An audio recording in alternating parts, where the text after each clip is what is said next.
It's impossible in Vancouver if you are a single person to live by yourself.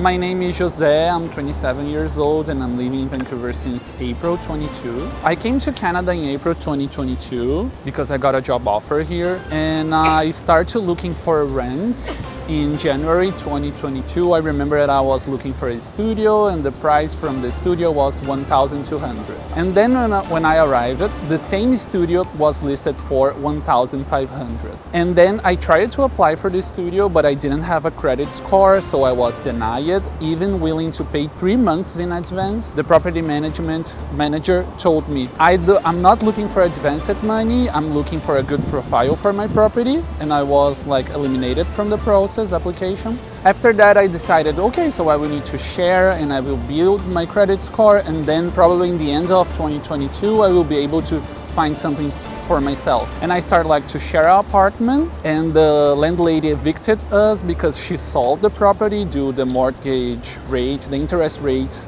Here in Canada, she couldn't afford the mortgage payment, so she decided to sell the property and we were evicted because the new owner wants to live in the apartment. And then I was trying again to apply for a property, even live to an apartment to live by myself, like a tiny studio or something like that. And I wasn't able because the same property that I saw in the first moment in February 2022, that was $1,200, now is $2,100 or $2,300 or something like that. So it's impossible in Vancouver if you are a single person to live by yourself. Probably it's not your first choice, but you need to share your place with a friend or even with strange people. That it's really common here in Canada. It's not common in my country to share apartment with people that you doesn't know, but here it's really common due to the high cost of living for rent. We don't have affordable housing here.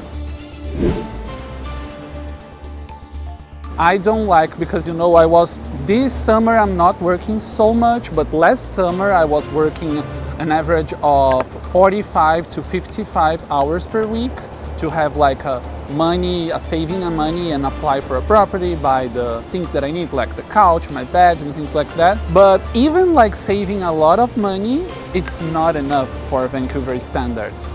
Because when they look for you, during the application, first, you have a line when you go to an apartment, 6 people are seeing the same property, and I think, it's my opinion, the landlords or the property management company, they give preference for Canadian people or permanent residents. And so when you were here under a temporary work permit or a study permit, it's harder to you to show that you are a good profile to rent the property.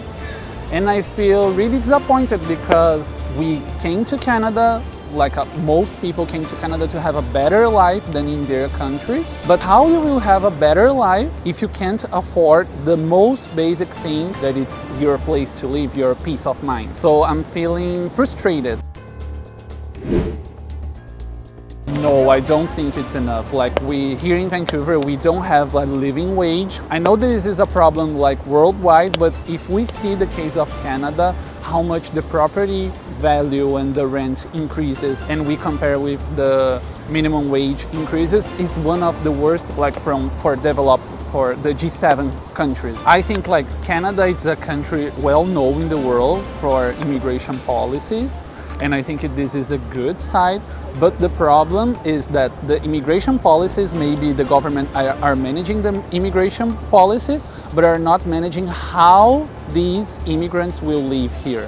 So I saw a research yesterday that we don't have enough houses, the speed of construction for new houses is not even the half of the speed of new immigrants that are coming month by month to Canada. So what will happen will be a completely chaos. But I think maybe the situation, if the government doesn't act in the next 2 years, 3 years, the situation will be out of control. Maybe, I don't know, maybe in the next 5 years we will pay $3,000 to live in a room in Vancouver and $5,000 for an apartment. Because right now you are paying an average of $1,500 for a room in a shared house with 2, 3, 4, 5 people. I came here in the first moment for work and improve my English skills. And I'm not sure if I want to be forever here in Canada or for a long term, because I can't afford a place to live. And I don't want to be sharing places with friends, family, or unknown people for more 5 years or something like that. And the forecast, honestly, for me is this, because today the interest rate from Canada raised it again, so all the mortgage statements, they will go up, and the landlords and landladies, they will move this for the tenants. So I think the situation right now is getting out of control.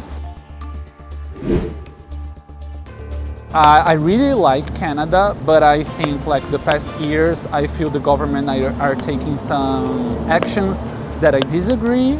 I know I don't have too much property because I'm not living here for such a long time, but I came to this country since 2014 to spend some time, and I can see how it was better in the past and how it's getting worse. The affordable housing, the health system, even the maintenance from the cities and homeless people, it's really worse than it was before. And I don't see nothing concrete made by the government, so I don't trust to solve this affordable housing situation.